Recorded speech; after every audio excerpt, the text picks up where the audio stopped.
नमस्कार. उद्या आहे श्रावण महिन्याची सुरुवात आणि विशेष म्हणजे हा श्रावण महिना सुरू होतोय तो सोमवारी. म्हणजेच पहिलाच दिवस आहे श्रावणाचा, तो आहे सोमवारी. त्यामुळे या श्रावण महिन्याला अधिक महत्त्व प्राप्त झालेलं आहे. श्रावण महिन्यामध्ये आपण उपवास करतो, व्रतवैकल्य करतो आणि कहाणी वाचतो. सोमवारच्या ज्या श्रावण महिन्याच्या कहाण्या असतात त्या आपण वाचतो. ह्या व्हिडिओमध्ये आपण सोमवारची शिवामुठीची कहाणी ऐकणार आहोत, तेव्हा व्हिडिओ शेवटपर्यंत बघा. कहाणीला सुरुवात करते. ओम नमः शिवाय. आटपाट नगर होतं. तिथं एक राजा होता. त्या राजाला 4 सुना होत्या. 3 आवडत्या होत्या, 1 नावडती होती. आवडत्या सुनांचा तो चांगला प्रतिपाळ करी. नावडतीला जेवायला उष्ट, नेसायला जाडं भरडं, राहायला गुरांचं बेड दिलं, गुराख्याचं काम दिलं. पुढे श्रावण मास आला. पहिला सोमवार आला. ही राणी गेली. नागकन्या देवकन्यांची भेट झाली. त्यांना विचारलं, बाई बाई कुठं जाता? महादेवाच्या देवळी जातो. शिवामूठ वाहतो. यानं काय होतं? भ्रताराची भक्ती होते. इच्छित कार्य सिद्धीस जातं. मुलं बाळं होतात. नावडती माणसं आवडती होतात. वडील मनुष्यापासून सुखप्राप्ती होते. मग त्यांनी हिला विचारलं, तू कोणाची कोण? मी राजाची सून, तुमच्याबरोबर येते. त्यांच्याबरोबर देवळात गेली. नागकन्या देवकन्या वसा वसू लागल्या. नावडती म्हणाली, काय ग बायांनो, वसा वसता? आम्ही शिवामुठाचा वसा वसतो. त्या वशाला काय करावं? मूठ चिमूट तांदूळ घ्यावे, शिवराई सुपारी घ्यावी, गंध फूल घ्यावं, 2 बेलांची पानं घ्यावी, मनोभावे पूजा करावी, हाती तांदूळ घ्यावे आणि तोंडानं शिवा शिवा महादेवा, माझी शिवामूठ ईश्वरा देवा, सासू सासऱ्या, दिरा भावा, नणन जावा, भ्रतारा, नावडती आहे ती आवडती कर रे देवा, असं म्हणून तांदूळ वाहावेत. संध्याकाळपर्यंत उपवास करावा. उष्टमाष्ट खाऊ नये, दिवसा निजू नये. उपवास नाही निभावला तर दूध प्यावं. संध्याकाळी अंघोळ करावी. देवाला बेल वाहावा आणि मुकाट्यानं जेवण करावं. हा वसा 5 वर्ष करावा.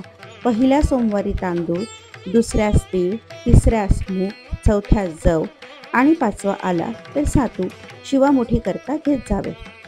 पहिल्या सोमवारी सगळं साहित्य नागकन्या देवकन्यांनी दिलं आणि दुसऱ्या सोमवारी हिला घरून आणायला सांगितलं. त्या दिवशी हिनं मनोभावे पूजा केली. सारा दिवस उपास केला. जावानंदांनी उष्टमाष्ट पान दिलं, ते तिनं गाईला घातलं. शंकराची आराधना केली आणि दूध पिऊन निजून राहिली. पुढं दुसरा सोमवार आला. नावडतीनं घरातून सर्व सामान मागून घेतलं. पुढं रानात जाऊन नागकन्यांबरोबर मनोभावे पूजा केली आणि शिवा शिवा महादेवा, माझी शिवामूठ ईश्वरा देवा, सासू सासऱ्या, दिरा भावा, नणन जावा, भ्रतारा, नावडती आहे ती आवडती कर रे देवा, असं म्हणून तीळ वाहिले. सारा दिवस उपवास केला. शंकराला बेल वाहिला. दूध पिऊन निजून राहिली. संध्याकाळी सासऱ्यानं विचारलं, तुझा देव कुठं आहे? नावडतीनं जबाब दिला, माझा देव फार लांब आहे. वाटा कठीण आहेत, काटे कुटे आहेत, साप वाघ आहेत. तिथं माझा देव आहे. पुढे तिसरा सोमवार आला. पूजेचं सामान घेतलं. देवाला जाऊ लागली. घरची माणसं मागं चालली. नावडते, तुझा देव दाखव म्हणून म्हणू लागली. नावडतीला रोजचा सराव होता. तिला काही वाटलं नाही. ह्यांना काटे कुटे पुष्कळ लागले. नावडतीची दया आली. आजपर्यंत रानात कशी येत असेल कोण जाणे. नावडतीला चिंता पडली. देवाची प्रार्थना केली. देवाला तिची करुणा आली. नागकन्या देवकन्या यांसह वर्तमान देऊळ सुवर्णाचं झालं. रत्नजडिताचे खांब झाले. हांड्या गलास लागली. स्वयंभू महादेवाची पिंडी झाली. सगळ्यांनी देवाचं दर्शन घेतलं. नावडती पूजा करू लागली. गंधफूल वाहू लागली. नंतर मूग घेऊन शिवा शिवा महादेवा, माझी शिवामूठ ईश्वरा देवा, सासू सासऱ्या, दिरा भावा, नणन जावा, भ्रतारा, नावडती आहे ती आवडती कर रे देवा, असं म्हणून शिवाला वाहिले. राजाला मोठा आनंद झाला. नावडतीवरचं प्रेम वाढलं. दागिने लायला दिले. खुंटीवर पागोटं ठेवून तळं पाहायला गेला. नावडतीची पूजा झाली. पूजा झाल्यावर सगळी माणसं बाहेर आली.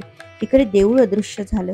राजा परत आला. माझं पागोटं देवळी राहिलं. देवाकडे आणायला गेला. तो तिथं एक लहान देऊळ आहे. तिथं एक पिंड आहे. वर आपण केलेली पूजा आहे. जवळ खुंटीवर पागोटा आहे. तेव्हा त्याने सुनेला विचारलं, हे असं कसं झालं? माझा गरिबाचा हाच देव. मी देवाची प्रार्थना केली, त्यानं तुम्हाला दर्शन दिलं. सुनेमुळे देव भेटला म्हणून तिला पालखीत घालून घरी आणलं. नावडती होती ती आवडती झाली. जसा तिला शंकर प्रसन्न झाला तसा तुम्हा आम्हा हो ही 60 उत्तराची कहाणी 5 उत्तरी सुफळ संपूर्ण. ओम नमः शिवाय. इथे शिवामुठीची कहाणी समाप्त झालेली आहे. कहाणी कशी वाटली कमेंट करून सांगा आणि चॅनलला सबस्क्राईब करायला विसरू नका.